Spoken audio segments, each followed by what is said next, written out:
Hi everyone, Aaron here for Zollotech, and many of you have been asking me lately, how are the iPhones holding up as far as screen burn-in on the OLED display phones? So if you have an OLED display phone, such as an iPhone 10, 10s, 10s Max, 11 Pro, or 11 Pro Max, they're technically more prone to screen burn-in than any other style of display currently available for iPhones.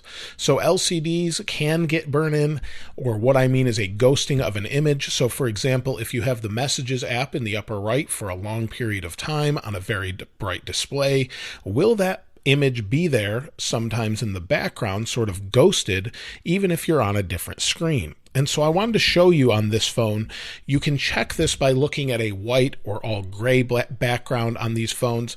And since this phone is the oldest iPhone I have in my house that has an OLED display, this is an iPhone 10, and this is the phone that's been used by my wife since the day the iPhone 10 came out. So it's still in use full time, has been used over 2 years at this point.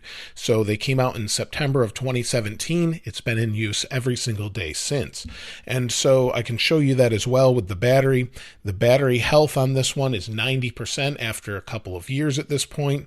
And then if we go over here, you'll see it's in regular use. You've got all the different battery stats and everything. So this is a phone that's used regularly all the time.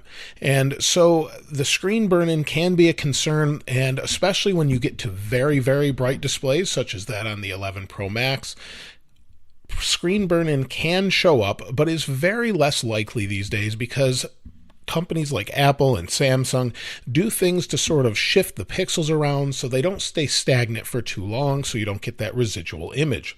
Now, the image that I would expect to be burned in, if any, would be the battery, the Wi-Fi, and the LTE, and maybe the clock or the little arrow more specifically, and especially because you leave all of these different icons the same. So the way you would check this is go into your photos and maybe get an all gray uniform background. If you do a search on Google for a gray background to check for screen burn-in, this is what you'll find. And so you can set the background to this and then look for any ghosted images. You can also set it for white. So let's take a look on the older phone and see if there's any screen burn-in.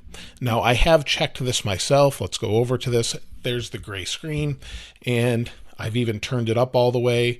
I've looked around for any sort of burn-in, and I haven't seen anything. I don't see anything in the upper right. You turn this back down so you can see it, but there's nothing in the upper right as far as a ghosted image.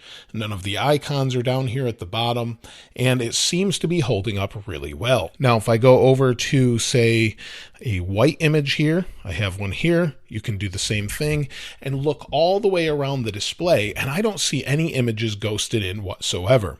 And so this is really great news, and this is pretty typical of modern OLED displays when it comes to iPhones or Samsung S10 Pluses, things like that.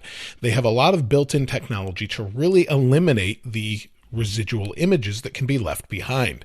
So I haven't been able to see anything. I looked all over the place and just could not see it and stared at it for quite some time. And if you turn it to a black display, it actually shuts off the pixels, so you really can't see anything there. So again, with this image on the iPhone 11 Pro Max, I'm not seeing anything, and I wouldn't expect anything. This has only been in use since September, so I'm not seeing any residual ghosted images or anything like that. And my wife has not complained of anything like that. She would let me know if she's seeing something in the background, and I haven't seen anything. And I was looking online to see if people are experiencing this, and I find that a couple say that they are. They weren't able to provide any proof. I'm sure there's some out there that are ghosted. Really, the way you would have to do that is leave the display at full brightness on the same image for a very long time. Then it would burn in. Normally you won't see this, and I've seen this mostly on displays that are older, or maybe plasma displays on older TVs that were on the same image a lot, and usually used in businesses. So maybe they have a display up all day with a business sign, something like that. That's where I typically see ghosting these days, or burn-in. I don't see them too much today. So it's really good to see that the OLEDs are holding up well. They are Samsung displays built for Apple to Apple's specification, but Apple handles all of the ghosting or management of burn-in to make sure it doesn't happen. So I suppose under a specific situation you might see it, but right now I'm not seeing anything after a couple years and then a few months, and so that's a great sign. Now maybe 3-4 years from now we'll check back in a year or so and see if this is still going on. But right now, I see no burn-in whatsoever. So that's great news for the iPhone 10 or any of them in between. Now, if you have an iPhone 10, a 10s, 10s Max, 11 Pro, or 11 Pro Max, and you're able to find some ghosting or residual images, or maybe you leave it on a bright screen all the time and you're seeing that, I would love to hear from you and see if this is something that you're experiencing. And if you could capture an image of it and send it to me, I would love to see that. And maybe I'll do a separate video about that. But so far, I've yet to see anyone actually show that they're having major issues with it. And that's great news. But again, in a few years, it may change. It's hard to say after 3 or 4 years because we're not at that point yet. But let me know your thoughts about it in the comments below. If you'd like to get your hands on this wallpaper, of course, I'll link it in the description as I always do. If you haven't subscribed already, please subscribe. And if you enjoyed the video, please give it a like. As always, thanks for watching. This is Aaron. I'll see you next time.